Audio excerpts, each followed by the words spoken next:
Subscribe channel Truth.id dan aktifkan lonceng notifikasi untuk mendapatkan informasi seputar live streaming dan video khotbah terbaru.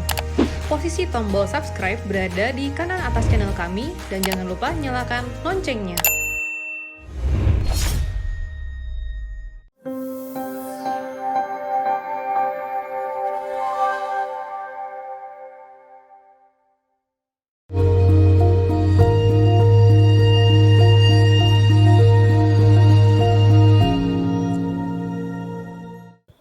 Shalom saudara, kita masuk episode 177, Anda bertanya kitab menjawab, dari 0895 04 00 dan seterusnya.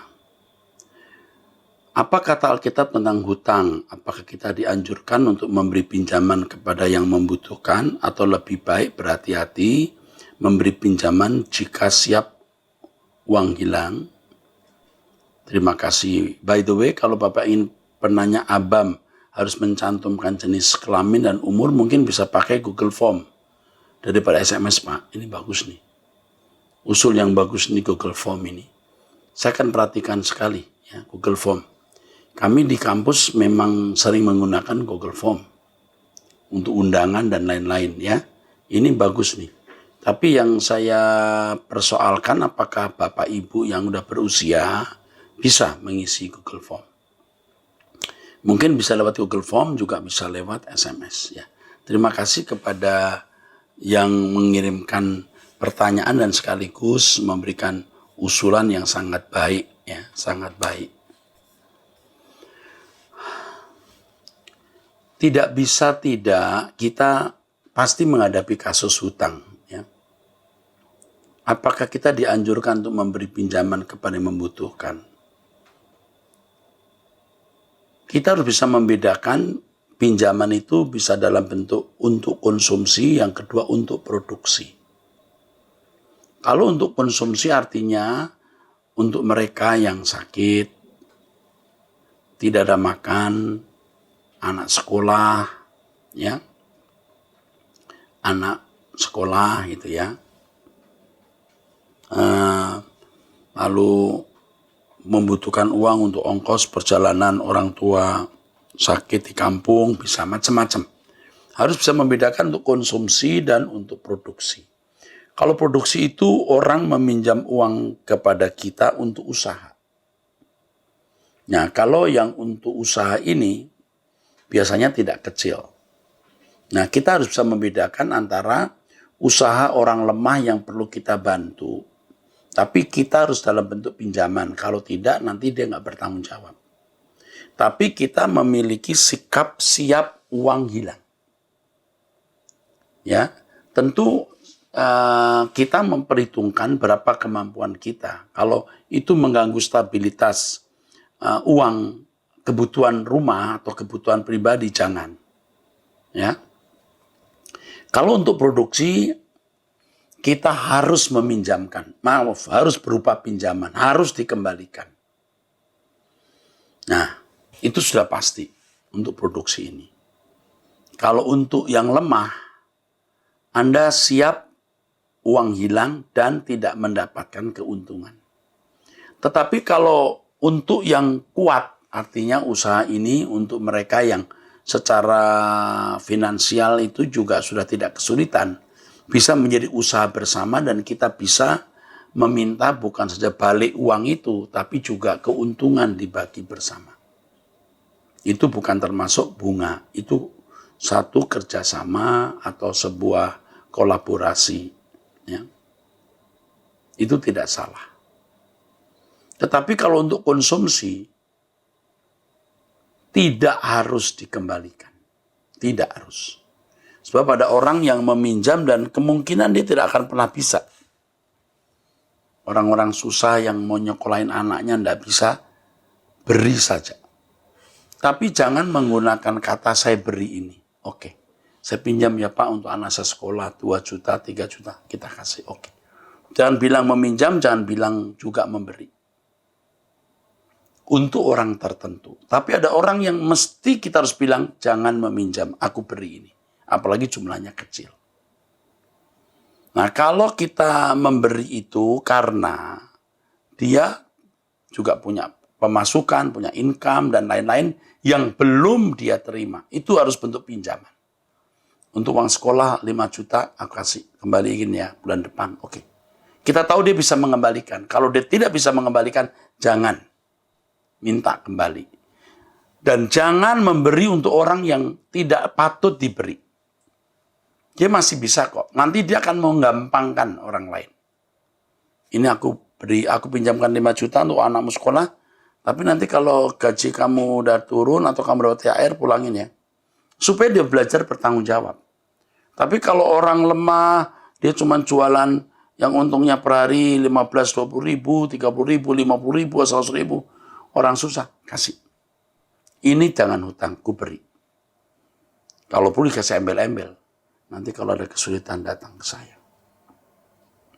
Bagaimana Pak bisa membedakan itu? Ya, minta hikmat Tuhan, saudara. Ya, saya kira cukup jelas. Ini walaupun tidak lengkap, tapi ini inti-intinya saja. Ya, pasti pernik-perniknya banyak. Ya, yang saya tidak bisa menjelaskan semua. Oke, jangan sekali-kali meminjamkan uang untuk konsumsi tadi lalu membungakan. Itu tidak pantas. Oke? Ingat ya, jangan membungakan uang untuk konsumsi anak sekolah, orang sakit, untuk makan, ya. Pinjemin saja tanpa meminta balik dengan beberapa kriteria yang tadi saya tunjukkan. Bisa diulang lagi jawaban saya ini untuk dipelajari. 08 12 43 01 dan seterusnya, laki-laki usia 52 tahun. Selamat siang Pak Erastus, bersyukur sekali mendapatkan arahan Injil kebenaran dari Bapak selama ini. Saat saya sebagai profesional sangat berat karena saya harus pindah kota untuk handle cabang yang kurang maksimal. Semua bisa dilalui dengan hasil yang bagus. Saat saya mau mengundurkan diri bahkan sempat ditahan. Selama pindah-pindah kota, istri dan anak-anak selalu bersama. Dan saat bergereja juga pindah-pindah GKJ, GKI, GBI, Gemim, Pentakosta. Ikut denominasi gereja menyesuaikan di mana saya di tempat saya bekerja. Saat ini saya sudah undur dari profesional dan membangun usaha sendiri. Pak, saya mau bertanya, bagaimana menselaraskan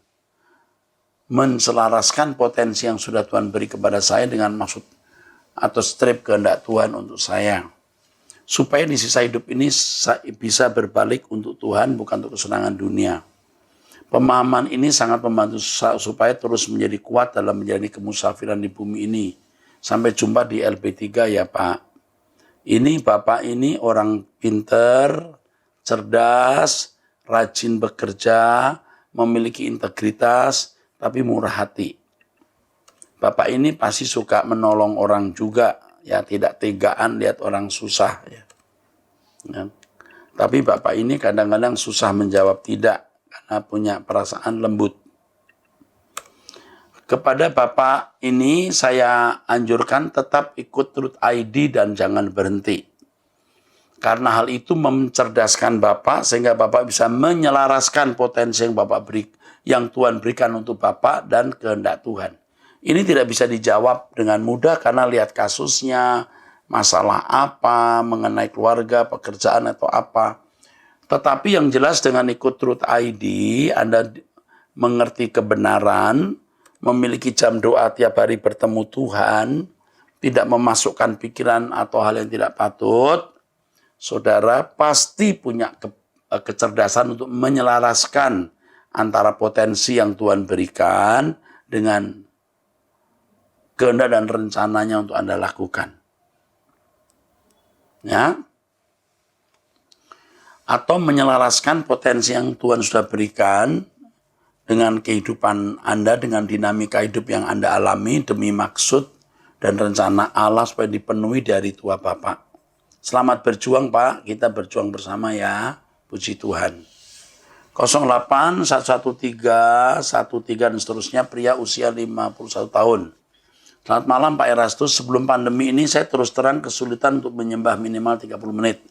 Tapi saat pandemi ini saya merasa diberkati oleh relaxation with God-nya Pak Erastus. Dan saat ini saya bersyukur sudah bisa menyembah minimal 30 menit setiap malam dengan iringan dari relaxation with God. Caranya saya save audio dari setiap Relaxation with God, lalu saya masukkan ke iPod. Dan saya pakai sebagai pengiring setiap menyembah. Misalnya minggu ini, Senin sampai Minggu pakai Relaxation with God tanggal 15 sampai 21. Minggu depannya mulai RWG yang 16 sampai 22 dan seterusnya. Tapi saat ini RWG berhenti sampai 21. Jadi permintaan saya kalau kemungkinan RWG tolong bisa dilanjutkan kembali. Oh, ini pernah saya pikir, benar-benar saya pikir. Karena RWG-nya sekarang 1,5 jam. Hari Sabtu, jam 10. Dan itu mungkin kesulitan bagi mereka yang perlu waktu 30 menit. Saya mengerti sekali. Baik, nanti akan saya pertimbangkan apakah yang 30 menit saya potong-potong ya. 30 menit berhenti dulu, istirahat 30 menit lagi supaya bisa dipakai atau bagaimana. Tapi ini masukan bagus sekali. 1,5 jam tidak bisa dipakai 30 menit. Sangat bagus. Terima kasih untuk usul ini. Dan di sini ada staf saya, tolong diingatkan saya untuk membuat yang 30 menit. Oke. Untuk usia 23 tahun, wanita di Jakarta, 0813 5156 70 dan seterusnya. Halo Om Eras, terima kasih ya buat semua pembelajaran yang udah terus disampaikan mengenai kebenaran Tuhan. Aku ada pertanyaan Om. Di Alkitab kan ada pasal yang bicara tentang daftar nama keturunan. Contoh kayak di Kejadian 10 ayat 1-32. Semenjak pertama kali aku baca Alkitab, aku jujur agak males baca pasal seperti itu. Yang menyebutkan nama-nama daftar keturunan. Apakah wajar seperti itu? Salah tidak ya kalau aku skip pasal itu, aku merasa bersalah. Tapi at the same time, setiap aku membaca pasal seperti itu, rasanya tuh jadi agak malas dan pengen skip. Skip saja. Skip saja. Tapi jangan lupa, suatu hari nanti kamu akan membutuhkan. Kalau seperti saya, membutuhkan. Mengapa tokoh ini begini? Dia itu keturunan siapa? Nah itu kalau saya perlu. Kenapa tokoh ini begini? Yaitu anak siapa? Nah itu perlu. Dan kita itu kagum dengan garis keturunan orang Yahudi yang jelas. Abraham, Ishak, Yakub, ya. Yehuda, wah terus itu. Luar biasa. Dan itu hanya bisa ditemui di orang Yahudi. Kita nggak pernah menemukan itu di tempat lain atau belum menemukan. Saya baru bicara dengan seorang doktor ya, bidang teologi yang mengatakan bahwa itu hanya Israel yang bisa lengkap begitu. Ya, saya belum belajar ya apakah di tempat lain juga ada, tapi memang selama ini betul-betul hanya orang Yahudi. Supaya jelas bahwa Yesus itu punya garis keturunan secara daging dari Abraham, Ishak, Yakub, Yehuda, dan seterusnya. Jadi kalau ada orang yang mengaku juga umat Allah, tidak jelas garis keturunannya. Kalau kita garis keturunannya ada. Ya, oke, saya kira jelas itu Alkitab ya. Apakah ada tujuan dari dimasukkannya daftar lengkap nama keturunan tersebut? Kira-kira apa ya yang aku bisa cermati? Sudah saya jelaskan tadi. Skip saja, tapi suatu hari Anda bisa membutuhkan. Kalau untuk saya membutuhkan itu. Ya, karena pasti ada maksudnya dan sangat penting untuk hal-hal tertentu. Oke, 0821372295 dan seterusnya. Usia 57 tahun. Ini saya tidak tahu pria atau wanita, nanti kita ikuti dulu ya. Ibu rumah tangga rupanya ya, ibu rumah tangga maaf. Selamat pagi Pak Erastus, saya yang terkasih dan yang saya hormati. Perkenalkan Bapak, saya mantan wanita karir, saat ini sudah full timer, ibu rumah tangga usia 50 tahun, suami usia 60 tahun. Saat ulang tahun saya ke-57 tanggal 16 Februari 2020 dari tahun ini ya, 16 Februari. Saya catat khotbah Bapak dengan judul Dinaikkan ke Titik Iman yang Benar. Membuat saya semakin yakin bahwa ini suara benar-benar suara kebenaran Injil. Terima kasih Bapak atas khotbah Bapak yang indah yang bertepatan dengan ulang tahun saya. Walaupun saya sering kepuntal-puntal, terseok-seok maksudnya ya, dalam ikuti acara Truth ID. Bahkan saya dihujani kata-kata nyinyir oleh suami saya yang membenci akan khotbah Bapak, bahkan Bapak. Kenapa saya dibenci? Salah saya apa ya? Saya barusan saja disalahkan dan dikutuk oleh adik kandung saya yang usia 53 tahun, sudah berkeluarga namun belum diberi momongan. Bahkan adik kandung saya ini menantu dari pendeta yang terkenal ya. Oke, tidak perlu saya sebut namanya. Semuanya karena saya ikuti suara kebenaran dari Bapak. Namun saya terus dan tetap setia follow di Truth ID Bapak Erastus sampai akhir hayat. Saya menangis sedih, Pak. Tolong nggih Bapak, saya mohon Truth ID terus menggelora sampai ke ujung bumi menyuarakan kebenaran abadi. Bapak Erastus senantiasa diberi anugerah kesehatan dan panjang yuswa, panjang umur. Matur nuwun, Bu. Bapak jangan lupa ya tiap hari rebus kacang hijau tanpa santan, diberi daun pandan dan gula jawa aren untuk jantung dan saraf. Survei sudah saya buktikan. Wah, matur nuwun, Bu. Yang lain mungkin juga bisa dengar ini. Kacang hijau tanpa santan, diberi daun pandan dan gula jawa aren. Oke. Saya merindukan langit baru, langit bumi baru walau masih jatuh bangun karena saat ini saya sedang alami pergumulan berat, Bapak. Kemana lagi kalau tidak berlabuh di Truth ID dan terus mencari wajah Tuhan. Sedih hati saya. Jadi waktu di sini pas sedih ya. Titik sedih hati saya. Terima kasih Pak Erastus, Tuhan memberkati dan melindungi keluarga Bapak. Oke, Bu. Ibu, kita sama-sama ya pulang ke surga. Kalau saya nggak pernah ketemu wajah Ibu di bumi, nanti di surga kita ketemu. Dan bagi saya juga sudah sangat yakin, sangat merasa bahwa itulah rumahku. Ya. Semalam saya berpikir satu hal, ada jalan lain untuk hidup, kematian. Ada jalan lain untuk hidup, kematian. Dan itu jalan yang terbaik, satu-satunya. Kematian daging, kematian dari manusia duniawi untuk bisa layak masuk menjadi anggota keluarga kerajaan. Jangan lemah, Bu, maju terus. Ibu nggak usah bela saya kalau saya dinyinyirin juga. Ibu dinyinyirin karena saya, Ibu nggak usah balas. Ya. Mereka benci khotbah saya, bahkan benci saya. Tapi kita tidak perlu membalas. Karena kita juga nggak tahu salah apa kok, nggak pernah urusan. Ya, tapi nggak apa-apa, itu mendewasakan kita. 08, 18, 17, dan seterusnya. Salam Pak Eras, saya perempuan usia 44 tahun. Saya mau tanya Pak, saya sudah di Rehoboth selama 18 tahun. Dari Duta Merlin, sejak saya bertobat dan terima Tuhan Yesus. Banyak CD-CD khotbah Pak Eras saya kumpulkan sampai banyak sekali dan membuat saya bertumbuh mengenal Tuhan dan tujuan hidup. Jatuh bangun, Pak, bahkan banyak masalah yang saya hadapin sejak saya belajar untuk hidup benar. Tapi saya tetap setia mendengarkan khotbah Bapak karena itu menguatkan saya ketika saya lemah dan hingga sekarang, Pak. Tapi karena masalah yang saya hadapin membuat saya minder, Pak, sehingga saya sulit untuk bergaul. Terlebih dengan orang baru untuk komunikasi agak sulit karena teman saya hanya keluarga dan saudara. Apakah boleh Pak seperti ini sikap saya?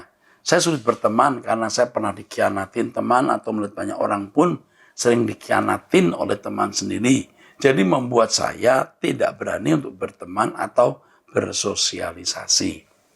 Sulit rasanya berteman dan selama saya gereja pun saya tidak pernah kenalan dengan teman-teman di gereja atau berbaur. Hehehe. Apakah salah Pak sekarang seperti ini? Terima kasih Pak. Bapak itu tidak sesat. Saya suka berdoa sama Tuhan dan berkata, apa yang Bapak ajarkan memang benar dan masuk logika. Lalu mana sesatnya? Pendeta lain aja yang aneh Pak. Karena saya yang awam aja saya bertumbuh. Terima kasih Pak. Tuhan memberkati. Aduh, ini thank you ya untuk dukungannya. Bapak tidak sesat, terima kasih. Memang tidak, makasih. Anda sakit. Ya. Jiwa Anda ini sakit. Kalau sampai takut bergaul itu jiwa Anda sakit.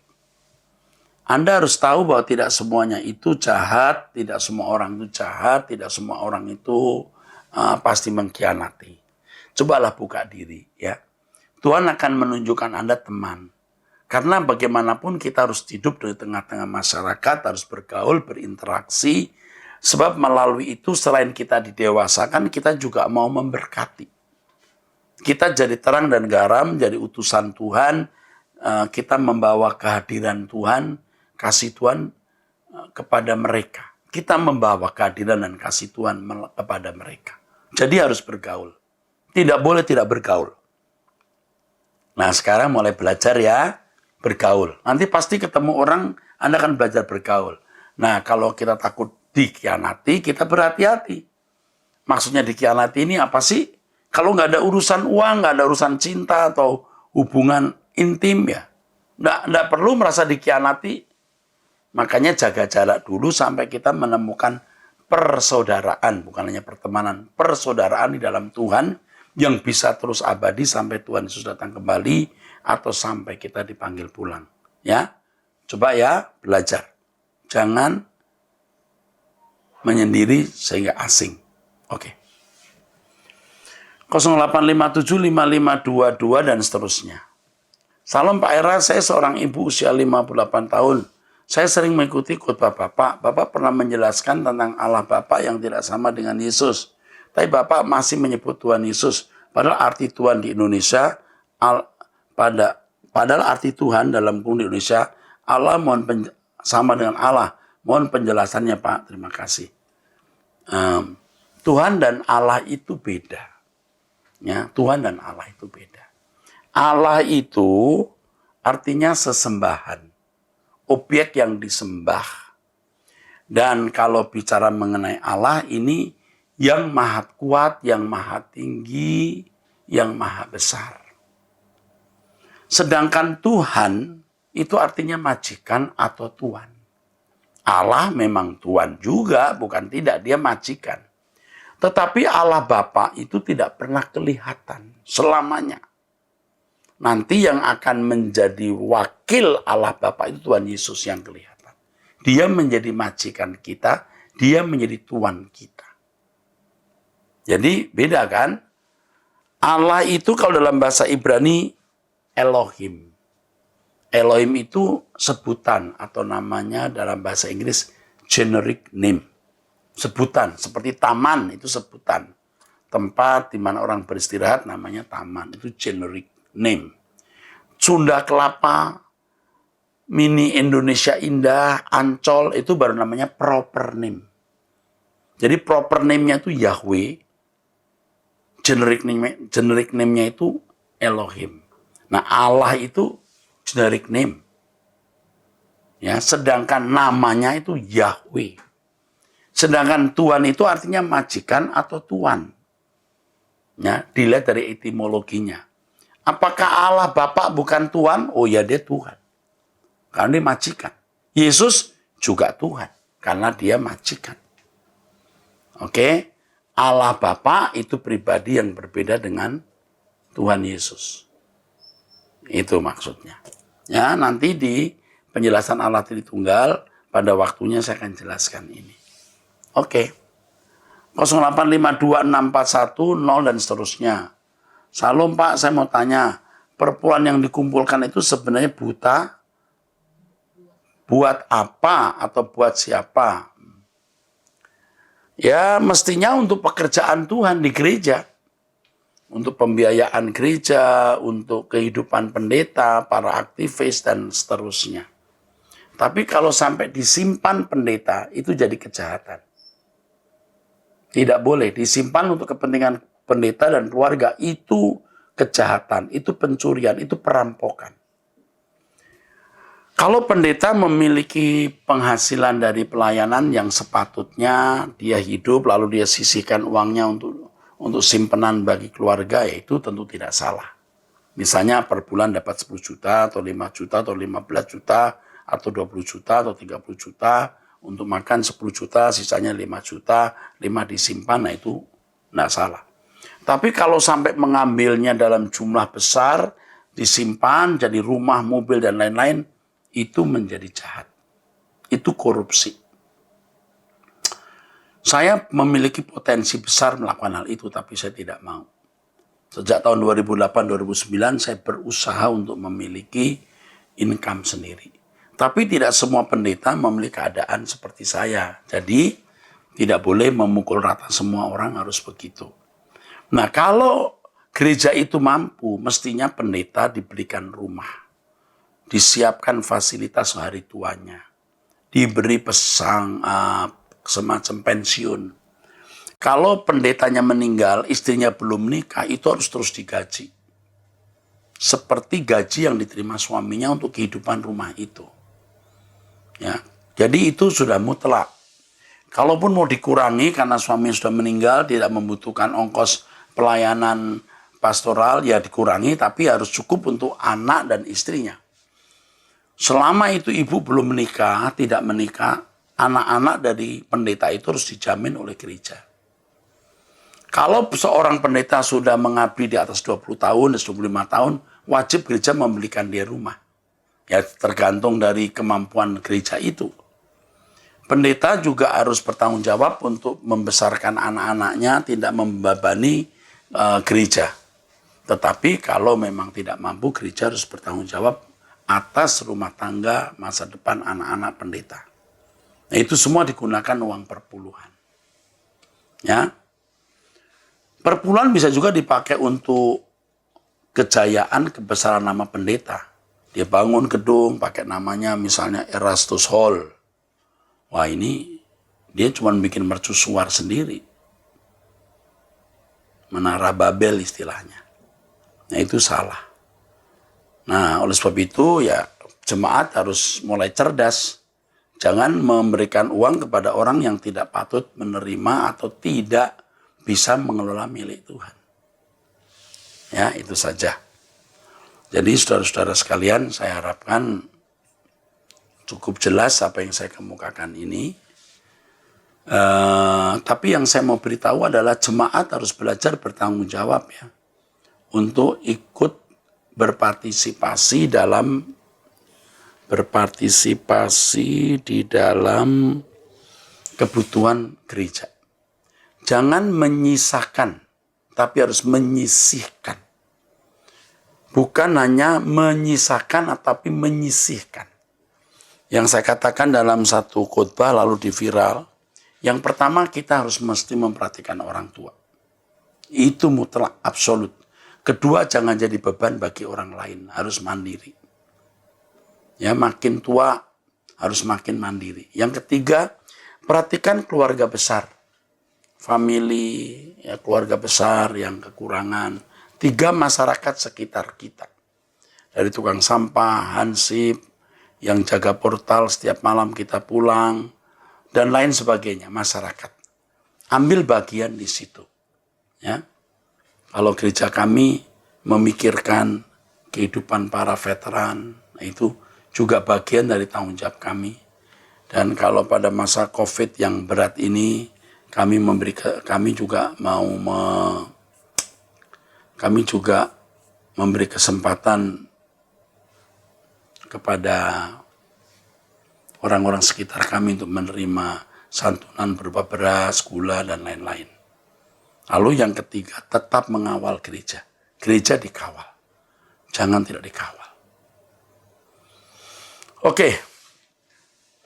0821239000 dan seterusnya dari Riau.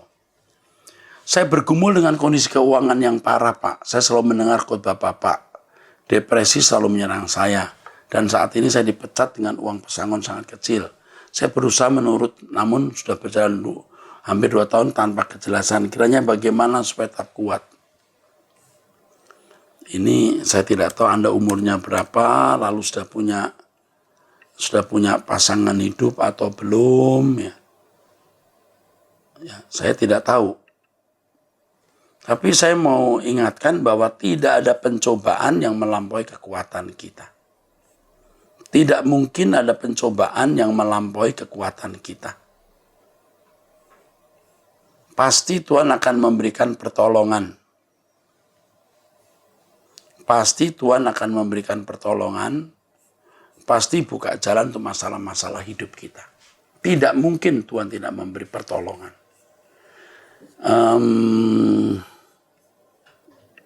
Saya khawatir Bapak ini, atau saudara ini, atau ibu ini,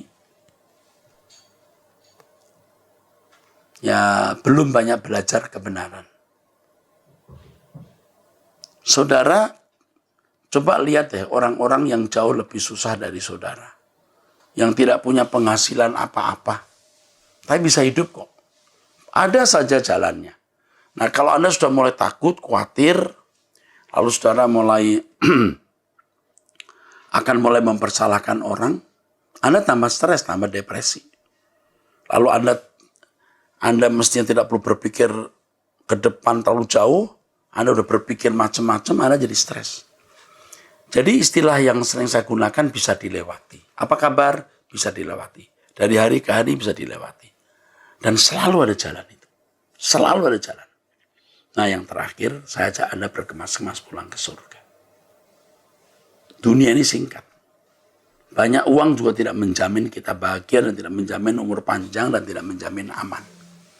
Tapi hidup berkenan di hadapan Tuhan, mempersiapkan diri menjadi anggota keluarga kerajaan, itu segalanya. Ya, oke, sampai jumpa. Tuhan berkati saudara sekalian.